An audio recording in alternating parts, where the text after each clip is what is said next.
सदगुरु कबीर बीजक ज्ञान 34 साखी 29। वह कहे सब कोई, वह कहे काज नहीं होई। वह तो कहे सुने जो कोई, स्वर्ग पताल न देखे जोई।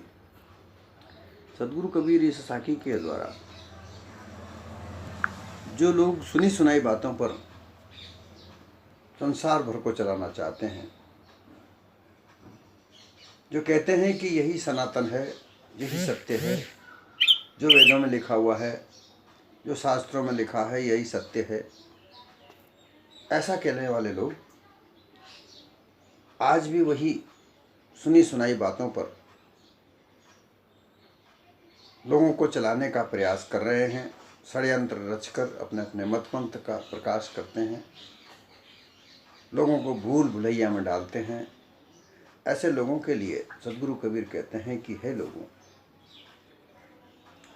ये जो गुरुआ लोग प्रपंची लोग हैं, जिन्होंने अपने प्रपंच से विभिन्न प्रकार के मत और पंथों का निर्माण करके इस संसार में अपने अपने मठ मंदिर मस्जिद इत्यादि जो निर्माण करके और मानवता को भुलाकर अज्ञानता के रास्ते पर चलाकर उनको गुमराह किया जा रहा है। सत्य यथार्थ ज्ञान न देकर उनको केवल काल्पनिकता में भुलाकर मानव जीवन को अमानवीय कृत्यों की ओर ले जाया जा रहा है। ये लोग सत्य को नहीं जानते।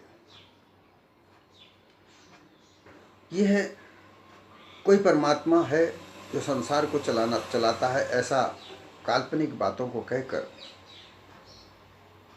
सत्य ज्ञान से दूर रखकर काल्पनिकता में डालकर केवल अपना उल्लू सीधा करते हैं और अपने मठ मंदिर मस्जिद को धन धान्य से भरते हैं। इससे इन्हीं का फायदा है, मानव मात्र का नहीं। ये जो गुरुआ लोगों की जो वाणी है, ये कहती है कि ये वह जो वाणी है और वह जो वेद है, ये वेदों की वाणी परमात्मा द्वारा कही गई है, यही सत्य है। वेद शास्त्र वाणी के प्रमाण से जो जो बातें उनमें लिखी हैं वो सब सत्य हैं, सही बात है और इन्हीं बातों पर चलना चाहिए। अर्थात ये स्वयं के विवेक से जांची परखी गई बात नहीं है। जो बात गुरुआ प्रपंचियों ने हजारों साल से मान्यता बनाकर इस संसार में फैला रखी हैं, उसी के आधार पर वो संसार को चलाना चाहते हैं, जिसमें कोई सत्यता नहीं है।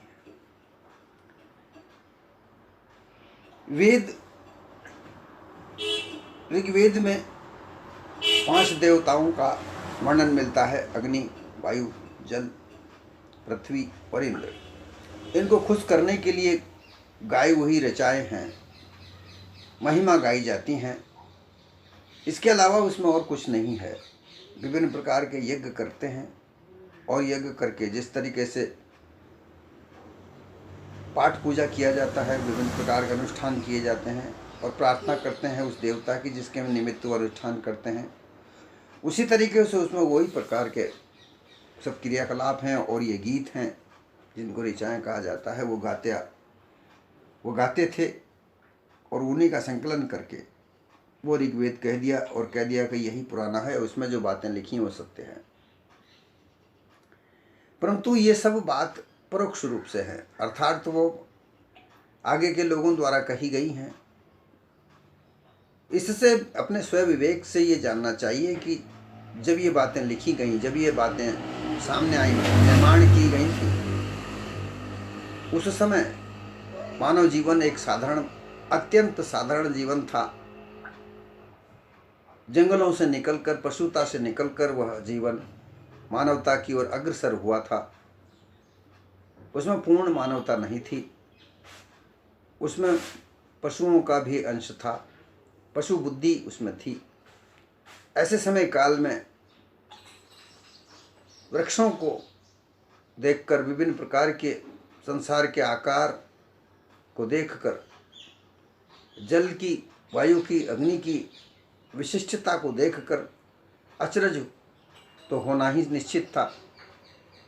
उस अचरज को समझकर न समझ पाए और उन्हीं को अपना ईश्वर या कर्ता धर्ता मानकर उन्हीं के आराधना में जो पद लिखे गए, जो ऋचाएँ लिखी गई, उन्हीं को ऋग्वेद कह दिया गया। ये परोक्षता है कि हम उन्हीं हजारों साल के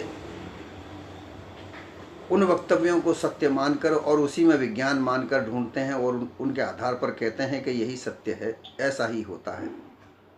ये बिल्कुल मिथ्या है। उस मिथ्यावाद में चलकर हम लोग ये ब्राह्मणवाद, ये मौलवीवाद, ये मानव समाज को असत्य की ओर ले जा रहा है, क्योंकि उनका भेद वो भी नहीं जानते। वो जैसा उनको पढ़ने को मिला वो वैसा ही कहते हैं और वही बात वो आगे भी बढ़ाते जा रहे हैं। ये परोक्षता है।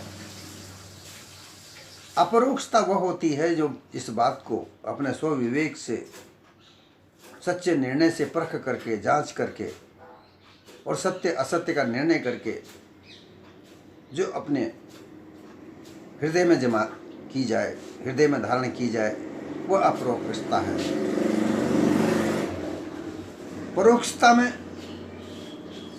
सब बनी बनाई मान्यताएं हैं और उन्हीं मान्यताओं को और विकसित करके और बढ़ा चढ़ाकर संसार में प्रकाशित करने का कार्य मतपंथ, उन्हीं के नाम से विभिन्न प्रकार के मत और पंथों का निर्माण हुआ। सद्गुरु इस साखी के द्वारा यही कहना चाहते हैं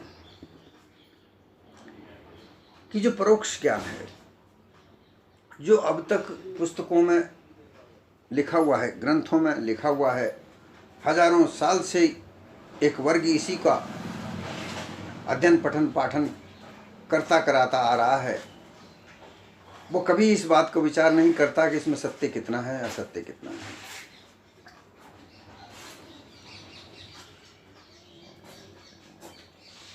ईसा से कोई 1500 साल पहले वेद भारत में आए। ये वेद भारत में नहीं लिखे गए और लिखना पढ़ना तो उस जमाने में था भी नहीं। आज से ईसा पूर्व 1500 साल पहले लिखना पढ़ना था ही नहीं। मुख्य जबानी एक दूसरे से सुनकर, जैसे एक गीत सुनते हैं उसको सीख लेते हैं और से सुनकर हम खुद गाते हैं, ऐसा ही ये प्रकरण है। एक दूसरे के मुख से सुनकर दूसरे को दूसरा सुनाकर सिखाता था और वो सिखाते सिखाते ये सारी रचनाएं, ये सारे ग्रंथ मुख जमाने होते हुए हमारे पास आए। इनका ज्ञान सभी के मुख जमानी था। जिन्होंने जितना याद था उनका उनके पास में ज्ञान था। आगे चल के 1600-1700 के बीच में ये ग्रंथ लिखित रूप में सामने आए और जो जिसका जितना अनुभव था वो उसके आधार पर उन्होंने वो ग्रंथों को लिखा और निश्चित रूप से उनमें बहुत सारे बदलाव भी आए, क्योंकि जो हजारों साल पहले, ईसा पूर्व 1500 साल पहले जो बातें हुआ करती थी उनमें और अब 1600-1700 ईस्वी तक आते आते जो बातें आई, जो व्यवस्थाएं बनी, उनमें बदलाव तो आया और बदलाव आने के मतपंथों का विचार भी आया। उन मतपंथ के विचार से उसमें बहुत सारे बदलाव आए। ये कहना बिल्कुल ठीक नहीं है कि ये ग्रंथ ठीक वैसे ही लिखे हुए हैं जैसा ईसा पूर्व 1500 साल पहले थे। बहुत सारे बदलाव आए। ऋग्वेद जब आए, आज से ईसा पूर्व 1500 साल जब ऋग्वेद आए, जब यहाँ जाति पाति ऊंच नीच भेदभाव नहीं था, केवल मानवता थी, मानव जाति थी, जो समतावाद का समाज था जहाँ ऊंच नीच कुछ नहीं था। परंतु धीरे धीरे ये 1600-1700 साल आते आते ये भेदभाव, ऊंच नीच, जाति पाति, छुआछात इत्यादि का विकास हुआ और ये फिर उसी समय के लिखे हुए ग्रंथों में ये समावेश भी हुआ। जैसे 1300 ईस्वी में तुलसीदास जी ने रामचरितमानस लिखी तो उसमें कई जगह शूद्रों को अछूत बताया गया है, कई जगह उनको दंडित करने के लिए कहा गया है, प्रताड़ित करने के लिए कहा गया है।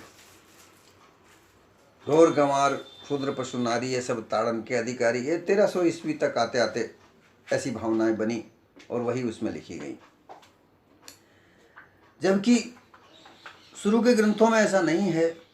शुरू के ग्रंथों में ऐसा लिखा हुआ है, जन्मे न जायते शूद्रा विद्या विद्य स ब्राह्मण। उसमें ऐसा आता है कि जन्म से कोई ब्राह्मण नहीं होता, जन्म से कोई शूद्र नहीं होता। जो संस्कार ग्रहण करता है उससे विप्र बनता है, और जो विद्या अध्ययन करता है वह जो विद्या अध्ययन करता है वो विप्र द्विज बनता है। विद्या अध्ययन करने के बाद द्विज कहलाता है, संस्कार से विप्र बनता है, और जो ब्रह्म के ज्ञान को जानता है वो ब्राह्मण बनता है। और उसमें से कोई भी बन सकता है, और इसके उदाहरण भी कई प्रकार के दिए जाते हैं। जहाँ बाली शूद्र थे, इस तरीके से कई लोगों के नाम सामने आते हैं कि जो शूद्र होते हुए भी अपनी विद्वता के आधार पर वह ब्राह्मण बने। लेकिन ये 1600 ईस्वी 1700 ईस्वी के बीच में तो बिल्कुल ही जाति में ही बंधित कर दिया गया कि जो जिसमें है वही जाति है। तो ये परोक्षता है, और इसी परोक्षता में सबको भुला करके एक ब्राह्मण वर्ग जो है वह सबका सिर पर बैठ गया कि वो सबसे ऊंचा है, वो कहेगा वैसा ही समाज चलेगा। और वही आज भी ऐसा ही चल रहा है। ब्राह्मणों में ज्ञान नहीं होता, वे महान मूर्ख भी होते हैं, और महामूर्खों को ब्राह्मण में नीच नहीं कहा जा सकता, क्योंकि वो ब्राह्मण का पुत्र है। वो तो महामूर्ख भी हो तो भी पूजनीय है, ऐसा मनुस्मृति कहती है। इसलिए ये परोक्षता, ये गुरुआ प्रपंची लोगों की बनाई हुई इस ज्ञान से कोई कल्याण नहीं है। सदगुरु कहते हैं कि कल्याण करने के लिए अपरोक्ष ज्ञान की आवश्यकता है। परोक्ष ज्ञान में वेदों का सब हवाला देते हुए कहते हैं कि जो वेदों में लिखा हुआ है वही सत्य है। वेद शास्त्र वेदांत सत्य हैं, एक अद्वैत ब्रह्म का बोध देता है। ये सब अद्वैत ब्रह्म का, ये ब्रह्मज्ञानी लोग कहते हैं ब्रह्म सर्वत्र है, वही व्यापक है। ये ब्रह्म शब्द ब्रह्मा से लिया जाता है, और इस ब्रह्मा की जब इतिहास देखा जाता है तो ये अब्रह्मा है,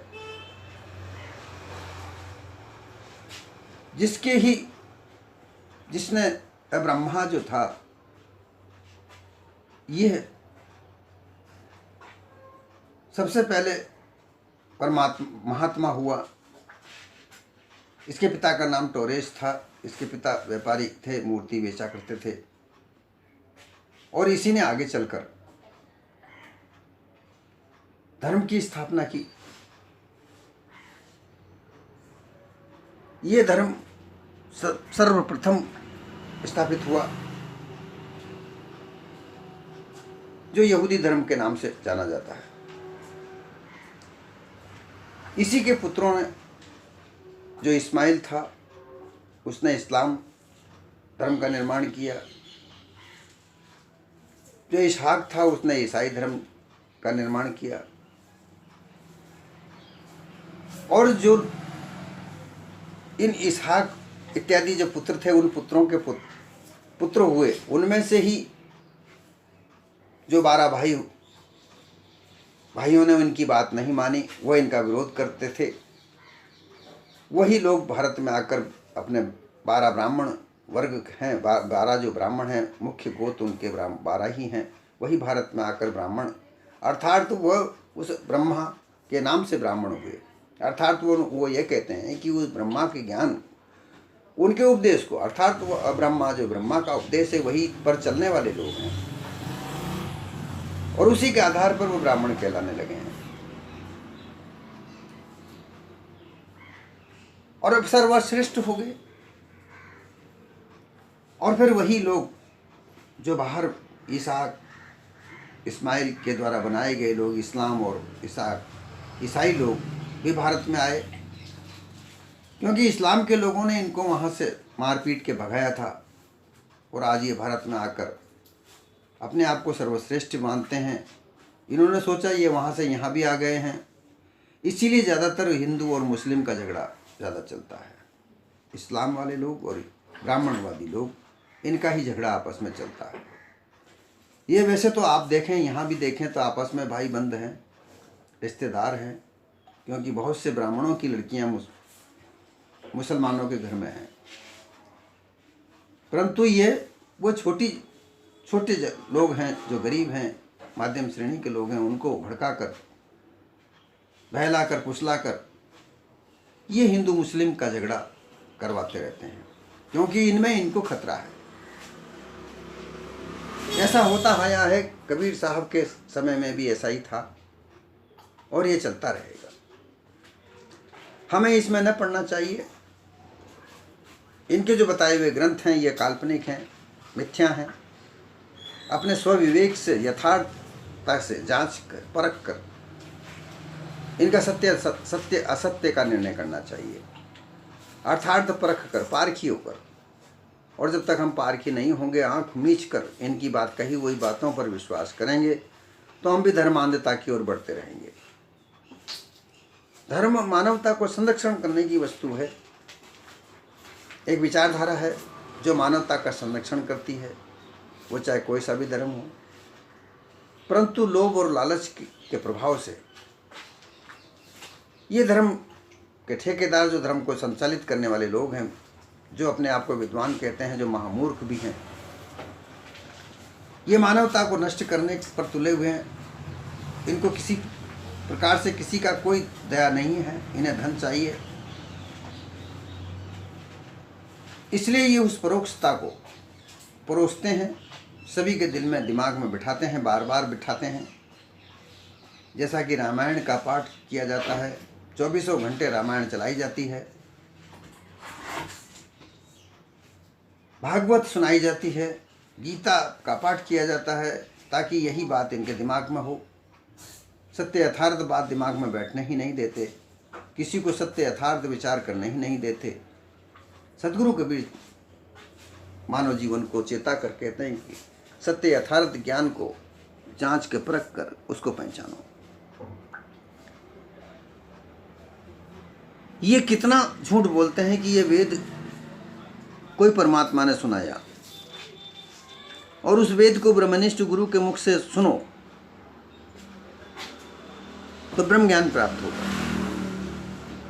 कितना झूठ बोलते हैं। जितने भी महावाक्य हैं वो वेदों में कहीं भी नहीं है। प्रज्ञान आनंदम ब्रह्मस्ति, ये ऋग्वेद में नहीं है। अयम आत्मा ब्रह्मस्ति, जगत ब्रह्मस्ति, तत्वमसि, ये सब कोई से भी वेद में नहीं है। ये उपनिषदों के ग्रंथ शब्द हैं, अलग अलग उपनिषद हैं। जैसा कि तत्वमसि का उपदेश जो महावाक्य है वो कहते हैं कि वह सामवेद में है, ऐसा कुछ नहीं है। मांडुक्य उपनिषद का ये महावाक्य है। इसका जो अर्थ है वो ये है, तत्वम असि, कोई तत्व है, तत्वम असि। ये एक अर्थ इसका ये बनता है कि कोई तत्व है जो संसार को चलाता है, जिससे निर्माण।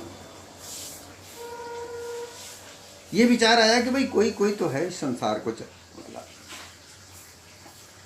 फिर उसमें कोमा को आगे पीछे करके तत्वत्वासी, वह तत्व तू है, इसका अर्थ बदल दिया। फिर आगे चलकर इसके 3 भाग कर दिए, तत्व त्व असि, तत्पद त्वपद असिपद, ये 3 पद बना दिए गए। तत्पद को ज्ञान कह दिया, त्वपद अज्ञान कह दिया, असिपद ब्रह्म का विज्ञान कह दिया।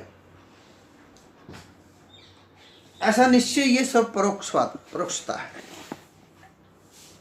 और वह मान्यताएं जो बनाई, उसके आधार पर जो मान्यता बनाई, वही हमारे दिमाग में इन गुरुआ प्रपंची लोगों ने बिठा रखी है। और उसी को मानकर ये संसार अंधे रास्ते पर चल रहा है, जहाँ कोई सत्य यथार्थता नहीं है। स्वर्ग पाताल सब इसी में व्यापक है, तीनों पदों में, ऐसा भी निश्चय कराया जाता है। असीपद ब्रह्म एक सर्वत्र परिपूर्ण व्यापक है, ऐसा निश्चय करने के लिए वो कहते हैं विचार विमर्श करके इसका सत्य असत्य का कभी कोई निर्णय नहीं लिया गया। ये परोक्ष ज्ञान भ्रांति है और इसी में सब भूले पड़े हैं। तत्पद ये ईश्वर पद बताया गया है कि वो ईश्वर माया का पति है और वह संसार को संचालित करता है। असीपद ब्रह्म विज्ञान ये संसार का निर्माण करता है। ऐसा जो परोक्षता है जिसमें बहुत सारी भ्रांतियां हैं, इसी ज्ञान को सभी के हृदय में बिठाकर ये जो ब्राह्मण है, ये पुरोहित है, यही सबका सबसे ऊंच बैठा हुआ है कि हम जानते हैं, परंतु ये कुछ नहीं जानते, महामूर्ख लोग हैं।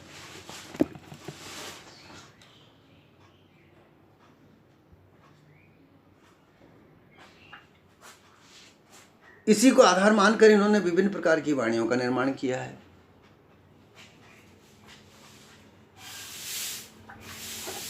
और भ्रम कल्पना से विभिन्न प्रकार की वाणियां बनाकर ये कीर्तन इत्यादि करते हैं, ईश्वर को मनाने का कार्य करते हैं, अनुष्ठान करते हैं विभिन्न प्रकार का, और इसी में सबको उलझाकर भूल भ्रम नाम डालकर सबको भुलाते हैं। वेद शास्त्रों का प्रमाण देते हैं जो काल्पनिक हैं, जिनमें सत्य यथार्थता कुछ है नहीं, केवल भ्रम की कल्पना की बात की गुरुवा लोग कहते हैं।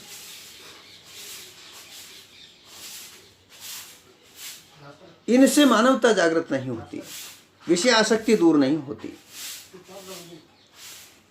और जब तक विषय आसक्ति दूर नहीं होती तब तक दया भाव उत्पन्न नहीं होता, और जब दया भाव उत्पन्न नहीं होता तो धर्म कैसे हो सकता है? कहा है दया धर्म का मूल है। जब तक दया नहीं है तब तक मूल धर्म कैसे उत्पन्न हो सकता है? परोक्षता ही उत्पन्न होगी। अपरोक्षता के लिए